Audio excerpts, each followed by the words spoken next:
What is up, Siege fans? Welcome to Operation Neon Dawn, our final season of Year 5 of Rainbow Six Siege. I'm your host, Seltzer, and today we've got a lot to cover. We've got a brand new operator, we've got a new map update, and we've got new gameplay updates coming very soon.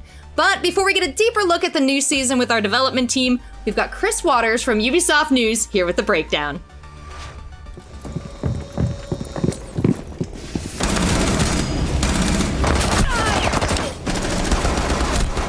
Operation Neon Dawn is lighting up Rainbow Six Siege in a whole new way, as a defender named ARUNI is setting up laser gates. Angry laser gates. Look, I know they seem cool and kinda synth-wavy, but attackers, please don't touch them. I promise you it's for your own good. These gates have it out for drones, utility projectiles, and anyone on the attacking team, making ARUNI a powerful architect of defense. Neon Dawn is also bringing a SKYSCRAPER map rework, as well as some key gameplay updates, including a nice little upgrade to Hibana's X-Kairos launcher. As the final season of Year 5 of Siege, Neon Dawn is definitely going to punch above its weight. ARUNI is a medium-speed, medium-armor defender from Thailand who can slow down, stymie, and seriously singe attackers with her Surya gates.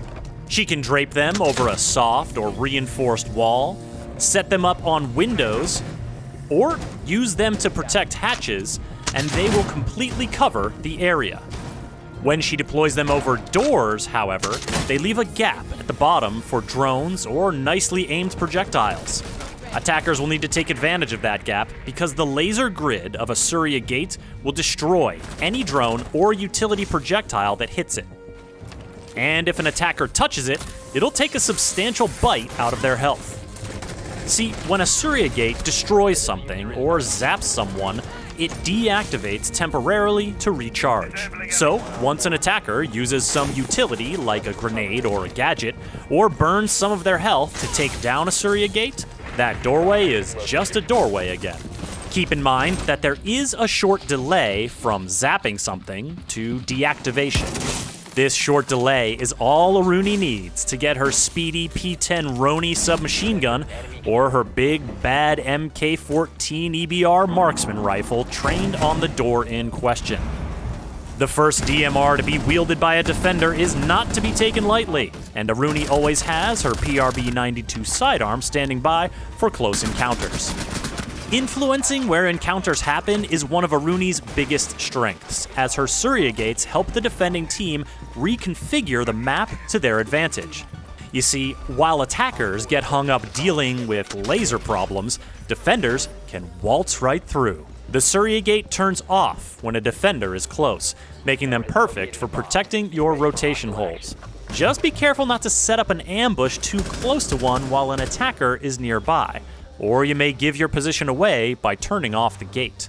Even if the attackers do shut down a gate, Surya gate generators are indestructible, but while the gate will recharge, it won't reactivate automatically. Defenders will have to wait until the sparking effect stops and the generator flips open again. Then they'll have to shoot it to get the grid back online. Surya gate active! And if ARUNI ever decides to shift her defensive focus, the generators can be picked up and repositioned at will. The power of the Surya gates to disrupt attackers' plans and movements, plus the added barbed wire or proximity alarms in her secondary gadget slot, make ARUNI a formidable asset to any defending team. Oh, and one more thing. You've seen that ARUNI's prosthetics give her melee attack a little extra flair, but on the test server, she'll have some extra destructive power as well. PC players can download the test server for free and take ARUNI's wall-bustin' left hook for a spin. Just be sure to send the dev team some feedback and let them know what you think. Reloading ammo.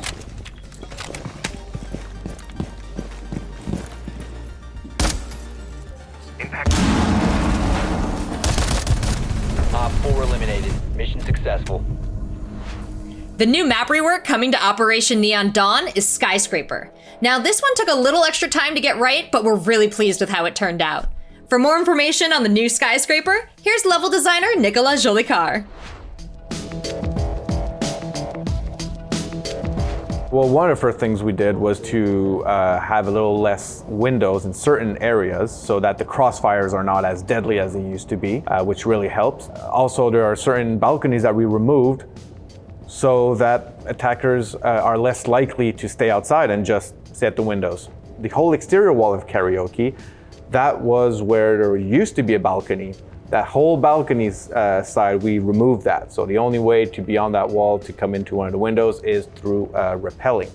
The whole restaurant area, what is interesting is that we've cut the restaurant part in half. So you got the bars. So now we have, would say like the cocktail bars, and now we're gonna have a sushi bar. And then you're gonna have a double door that will send you into the restaurant area where you have the bathroom. So that really makes it so that you're less in the feeling that you have angles all over the place, as much for attackers or defenders. When you would be in a restaurant, you felt like everyone could see you from anywhere. We've added a whole new connection. I find that that's the most exciting part of all of our changes. On the second floor, if you remember, Dragon used to be exterior. Well, now it's interior. And we've added a new small section outside of it named Shrine. And now, thanks to that, we now have a connection where you could go from the VIP clearance, go through Dragon, and get all the way to Tea Room. So with this new connection going on, there are so much more possibilities for as attackers and defenders to create new strategies. And it makes it much more exciting. So we still have those very nice rooftops on either side, which you still don't have access to. But in the middle, right over Dragon and Terrace, now you could rappel on top of that roof to help you be able to get to the other side of the map much quicker. If you remember correctly, bedroom and bathroom used to be a little claustrophobic.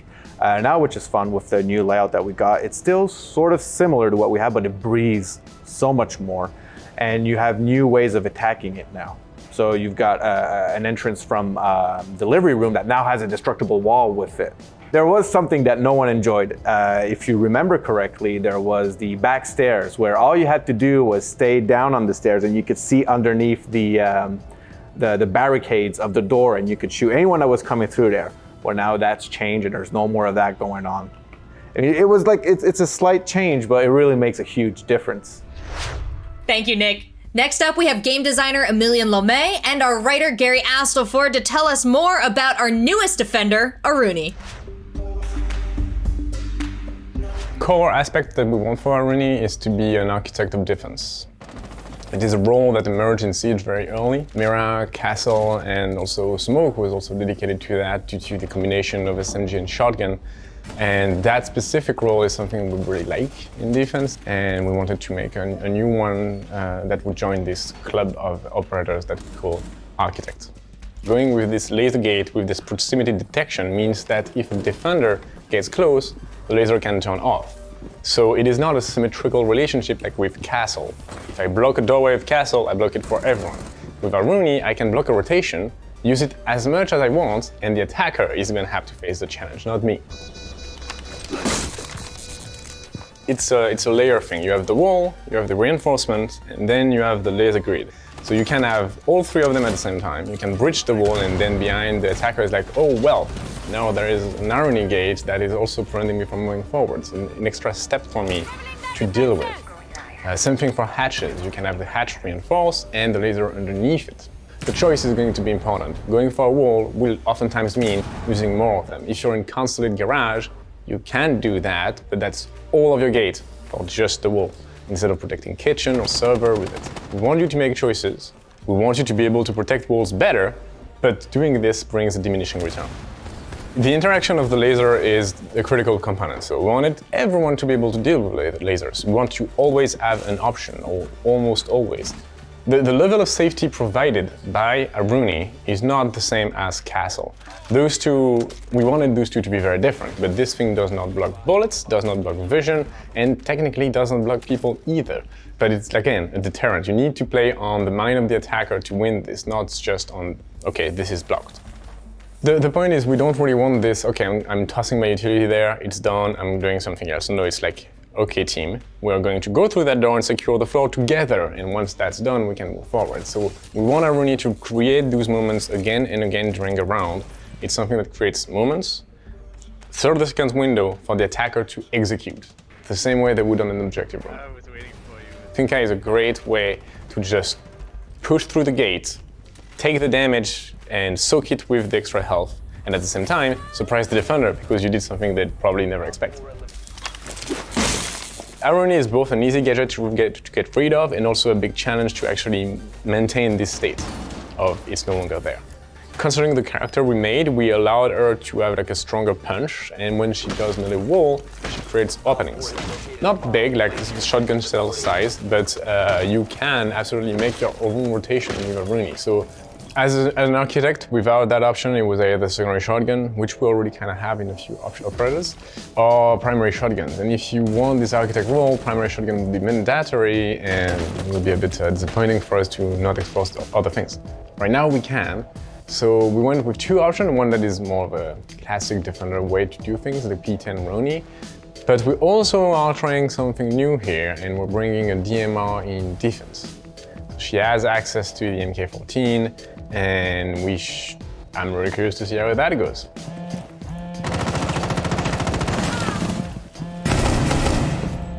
I'm reloading! When ARUNI was a child, she grew up on the Thailand-Cambodia border. And her little sister was playing and detonated a mine that had been unexploded. And it took her sister's life. And that was a pivotal moment in her life because it allows her to focus more on charities and making sure that doesn't happen to somebody else. ARUNI is sort of like Nighthaven's conscience, you know? She lives a very austere lifestyle. She doesn't spend a lot of money on herself. So she finds places to spend that money where it will do the most good. The other reason she joined Nighthaven is because Nighthaven has access to a lot of cutting-edge technology.